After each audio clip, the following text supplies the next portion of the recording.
کہتے ہیں کہ ملک الموت نے بارگاہ رب العزت میں عرض کی، اے مولا کریم، میں نے کروڑوں لوگوں کی جانیں قبض کی ہیں، مگر 2 جانیں ایسی ہیں جنہیں قبض کرتے وقت مجھے بڑا ہی صدمہ اور افسوس ہوا ہے۔ میں نے تیرے حکم کی تعمیل ضرور کی، مگر نہایت ہی دکھ کے ساتھ، اور وہ 2 ایک ماں اور ایک بیٹا تھا۔ واقعہ کچھ اس طرح سے ہے کہ ایک جہاز غرق ہو گیا تھا اور ایک عورت اپنے شیر خوار بچے کے ساتھ ایک تختے کا سہارا لینے میں کامیاب ہو گئی۔ تختہ دریا میں بہہ رہا تھا اور ماں اور بیٹا اس پر سوار تھے۔ اے مولا کریم، اچانک تیرا حکم ہوا اور میں نے ماں کی جان اس تختے پر نکال لی۔ میرے لیے پریشان کن بات یہ تھی کہ ماں مر چکی ہے، اب بچے کا کیا حشر ہوگا؟ بچہ ایک ٹوٹے ہوئے تختے پر سوار ہے اور تختہ ہر آنے والی لہروں سے ٹکرا رہا ہے، جو کسی وقت بھی کسی تیز لہر کی زد میں آ کر الٹ سکتا ہے۔ بچے کے لیے نہ خوراک کا انتظام ہے، نہ کسی نگراں کا بندوبست ہے۔ دریا کے کنارے دھوبی کپڑے دھو رہے تھے۔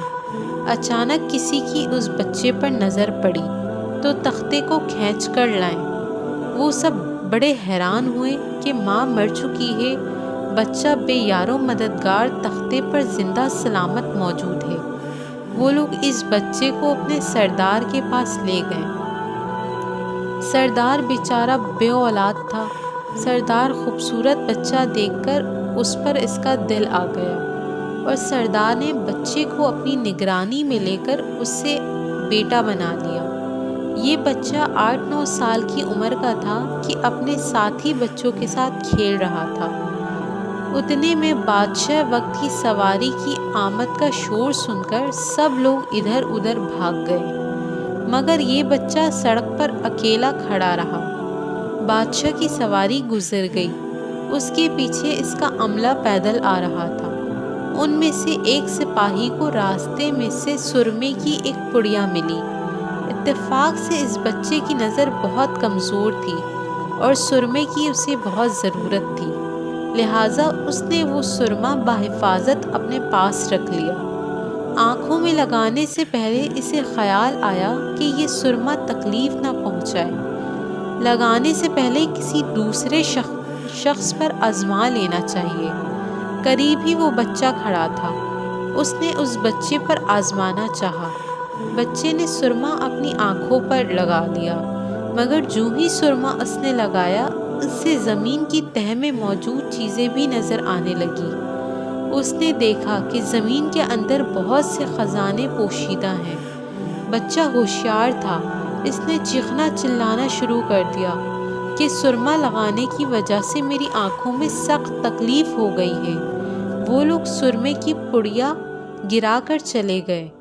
بچہ سرمے کی پڑیا اٹھا کر گھر پہنچا اور خوشی خوشی باپ کو سارا واقعہ سنایا۔ سردار بڑا ہی خوش ہوا۔ باپ نے کہا، ہمارے پاس آدمی بھی ہیں اور گدھے بھی ہیں، تم سرما لگاؤ، ہم تمہارے ساتھ چلتے ہیں، جہاں کہیں خزانہ پاؤ ہمیں بتاؤ، ہم نکال لیں گے۔ چنانچہ ایسے ہی ہوا۔ بچے کے بتانے پر وہ لوگ خزانہ نکالنے لگ گئے۔ تھوڑے ہی عرصے میں امیر بن گئے۔ بچہ جوان ہوا تو اس نے اپنے پر پرزے نکالنے شروع کیے۔ ان کے پاس دولت کی فراوانی ہو گئی۔ زمین کے تمام خزانے اس کی نظروں میں تھے۔ اس نے آہستہ آہستہ بہت سے آدمی اپنے ساتھ ملا لیے۔ اس کے بعد تمام سرداروں کو ادھر ادھر کر دیا اور خود سردار بن گیا۔ آخر نوبت یہاں تک آ پہنچی کہ اس نے بادشاہ کے ساتھ بھی ٹکر لے لی اور اسے مغلوب کر کے خود بادشاہ بن گیا۔ اس بچے کا نام شداد تھا اور یہ وہی بچہ تھا جس کی ماں تختے پر ہی مر گئی تھی اور یہ اکیلا دریا کی لہروں کے ساتھ بہہ رہا تھا۔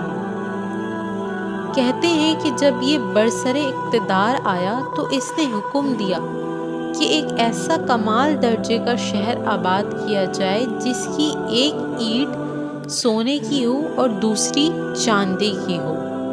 اس میں ایک عالیشان باغ ہو جس میں دنیا کی ہر چیز میسر ہو۔ جب وہ شہر ہر لحاظ سے مکمل ہو گیا تو شداد نے ارادہ کیا کہ جا کر اس شہر کا نظارہ کیا جائے۔ چنانچہ وہ شہر کو دیکھنے نکلا۔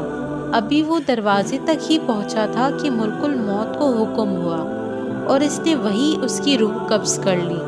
اسے اتنا موقع بھی نہ دیا کہ وہ اپنے بے مثال باغ کو ایک نظر دیکھ سکتا۔